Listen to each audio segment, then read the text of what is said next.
Chapter 16, Son, Father, Grandfather.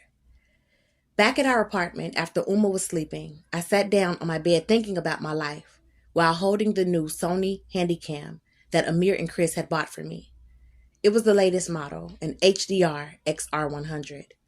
Studying the device, the buttons and attachments, I unfolded the user's manual and glanced it over. Akemi didn't like cameras too much, I believed. As an artist, her eyes and mind were her camera, and her gifted hands recreated the images that her eyes and mind saw through drawings and paintings. How do I feel about cameras? I wondered to myself. I had never relied on them, and neither had my father or grandfather. The images of my past in the Sudan were bright and colorful and powerfully clear, as though I could step right inside them and begin reliving every scene. But if I had known that there would be so many miles and meters between my father and grandfather and me, separated by continents, would I be happier if I had filmed them and could project them right onto the wall of my bedroom?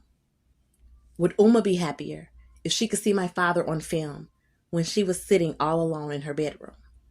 Would Naja be happy if she could see a moving picture of our father instead of having to move her imaginings around in her head, full of the flaws of not really knowing or even having the pleasure of remembering? A smile stretched across my face naturally when I thought of my southern Sudanese grandfather. He wouldn't even give me the option of taking his photo or filming him. He was an expert at refusals. When he said no, he meant it. No negotiations or backpedaling. In fact, he only had one picture on the wall of his hut. It was of a European missionary man who, Southern grandfather said, came from Europe talking that Jesus talk, with his eyes on our women and foot on our land and hands all over the place. The missionary man's photo was posted right beside a few locks of his blonde hair and a rawhide strip with the missionary's teeth, fingers, and toes, and his dried out lying tongue, dangling in the middle like a flesh jerky pendant. My grandfather, a respected elder and council in his village, husband of 6 wives and father of 19 children. My father, the youngest one, only wore his necklace featuring the missionary's demise when he needed to remind ambitious villagers or intrusive outsiders of what he was capable of and how much influence he carried and how fearless he was in the face of the British or of the presumptuous Arabs or any pushy intruders for that matter. My southern Sudanese grandfather's voice was so deep, he made the walls rattle and the snakes slide and escape deep into the ground. He never ate refrigerated or frozen foods, drank his milk straight from the udder. He never had ice cream or pizza or any modern food inventions, not because he couldn't, but strictly because he didn't want to. He was not a friend to change and believe that change and progress were two completely different worlds. Although Uma's father and father's father and so on were all born and raised Muslim in the Islamic way of life, my southern Sudanese grandfather was slightly different.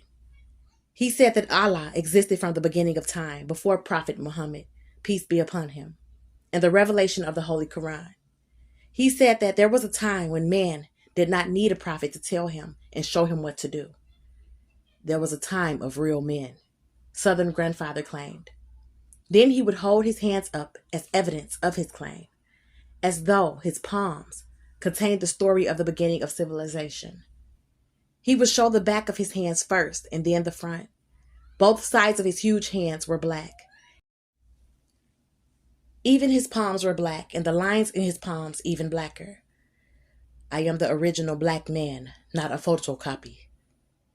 According to Southern grandfather, man was born in the image of Allah with all that he needed already. These legs are for walking, he would say, showing his aged yet powerful legs that held him up to 6 feet 10 inches tall. The trouble begins when a man stops walking with these legs and begins riding around. So Southern grandfather never rode in a car or truck. Even when his closest relatives offered him rides, he refused. And that was the natural way of Southern grandfather, who never traveled any further than his own legs would carry him. And the difference between him and his 19th child, my father. My father was the only child of my grandfather who dared to race way ahead of his own father and accomplish things that his father could never imagine. Not because his father was stupid, but simply because he didn't want to. My father bowed down to Allah and acknowledged the Prophet Muhammad, peace be upon him. My father read and recited from the Quran and even led other men to do so. My father moved to northern Sudan, married a northern Sudanese woman, not of his region or tribe. I never repeated my grandfather's philosophies and criticisms to I just held them in my mind and weighed them out word for word. Then I followed closely and with deep feeling and loyalty the path of my father. It was the easiest thing to do because my father admired Southern grandfather so incredibly, and we visited the town of Sudan so often every year, every summer for the entire season. It seemed to me that my father and his father were separated only by small talking differences.